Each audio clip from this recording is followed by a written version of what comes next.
کچھ لوگ ایسے ہوتے ہیں جو بڑی محنت کرنے کے بعد،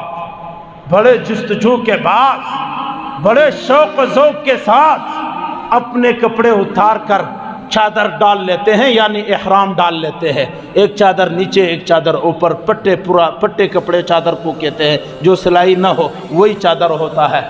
وہ دو پٹے کپڑے اپنے اوپر ڈال کر اب کنگھی کرنا بھی جائز نہیں، خوشبو لگانا بھی جائز نہیں، پاؤں کو چھپانا بھی جائز نہیں، سر کو چھپانا بھی جائز نہیں۔ اب آپ نے خوشبو، صابن، شیمپو کچھ استعمال نہیں کرنا ہے، یعنی سادے لفظوں میں کہہ دو پراگندہ ہونا ہے،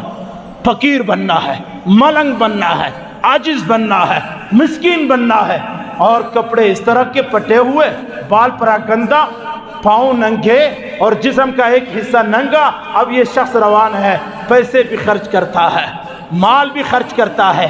گھر کو بھی چھوڑتا ہے، وطن کو بھی چھوڑتا ہے، علاقے کو بھی چھوڑتا ہے، مسافری بھی کرتا ہے، اور یہ بندہ جاتا ہے حرم میں پہنچتا ہے، اور حرم کا پھر مناظر کچھ اور ہے، اللہ ہم سب کو نصیب فرمائے۔ اور جب یہ حرم میں پہنچتا ہے، کعبۃ اللہ کے قریب جاتا ہے، اب اس کے جسم پہ پٹے کپڑے ہیں اور اس کے سر پراگندہ ہے، ننگے پاؤں ہے، عاجز مسکین بن کر یہ اب حرم میں پہنچا ہے، اور یہ اب حرم کے اندر جا کر کعبۃ اللہ کے ملتزم پہ پہنچتا ہے، اور یہ مد یدیہ اپنے ہاتھوں کو لمبے کرتا ہے، اور پھر ملتزم کو پکڑتا ہے، یا پھر کالے خلاف کو پکڑتا ہے، کعبے کے خلاف کو پکڑتا ہے، اور وہ پھر صدائیں دیتا ہے، یا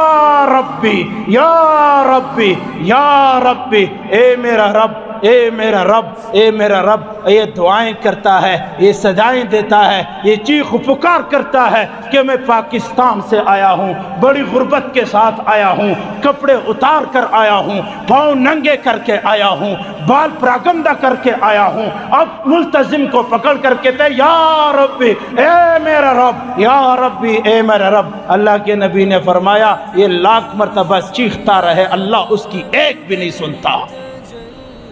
یہ اب حرم میں موجود ہے، یہ کعبۃ اللہ کو پکڑا ہے، یہ ملتزم کو پکڑا ہے، اب اللہ کو پکار رہے ہیں۔ جب اس کے پیٹ میں حرام ہے، اس کی کاروبار میں حرام ہے، اس کے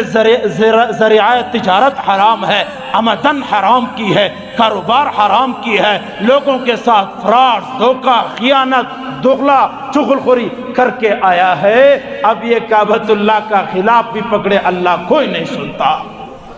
جس کا اللہ کعبے میں نہ سنے، یہاں مسجد میں بیٹھ کر کس کی سنے گا؟ جب تک اقبال نے کہا، اقبال نے کیا خوبصورت کہا کہ پیٹ میں حرام، دماغ میں فطور، یہ کعبے کے چکر پہ چکر، یہ کعبہ خود اس چکر میں ہے کہ یہ بندہ کس چکر میں ہے، یہ کعبہ خود اس چکر میں ہے کہ یہ بندہ کس چکر میں ہے۔ جب کاروبار حرام کی ہوگی، پھر یہ طواف کا دوڑنا یہ تیرے چکر ہے نصیب کے، ورنہ یہ کچھ بھی نہیں ہے۔ یہ زمزم کا پانی پینا یہ تیرے قسمت کی بات ہے کہ تو پی رہا ہے، ورنہ اثر کچھ نہیں رکھتا۔ دنیا پہ فخر ہے تو پھر کافر کے پاس سب کچھ موجود ہے، دنیا کی ساری آسائشیں کافر کے پاس موجود ہے۔ اس لیے مسلمانوں، قرآن کے احکام کو، نبی پاک کی زندگی کو پڑھ لیجئے اور اس میں دیکھیے حرام مال کے کیا نقصانات ہیں۔ اللہ کے نبی نے، حضرت ابو ہریرہ روایت نقل کرتے ہیں، اللہ کے نبی نے فرمایا جو شخص حرام سے اپنے جسم کو پالتا ہے اس کا ٹھکانہ سوائے جہنم کے اور کچھ نہیں ہے۔ دنیا میں وہ حرام کماتا ہے، آخرت میں جنت اس کے اوپر حرام ہوتی ہے۔ یہ اللہ کے ہاں سودا ہے۔ جو دنیا میں حرام کماتا ہے، اللہ رب العزت کے ہاں اس پہ جنت حرام ہوتی ہے۔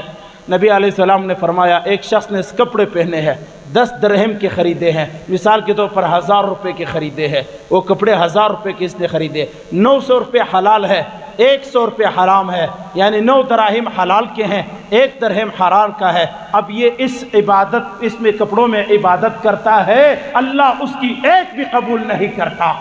9 دراہم، 900 روپے حلال ہے، 100 روپے حرام ہے، 1000 کا سوٹ پہنا ہے۔ اب یہ حاجی صاحب سب سے پہلے صف میں آ کر کے نماز پڑھتا ہے، تو لاکھ مرتبہ نماز پڑھ، اگر تیرے کپڑے میں حرام کی ملے ہوئے کوئی فائدہ نہیں ہے۔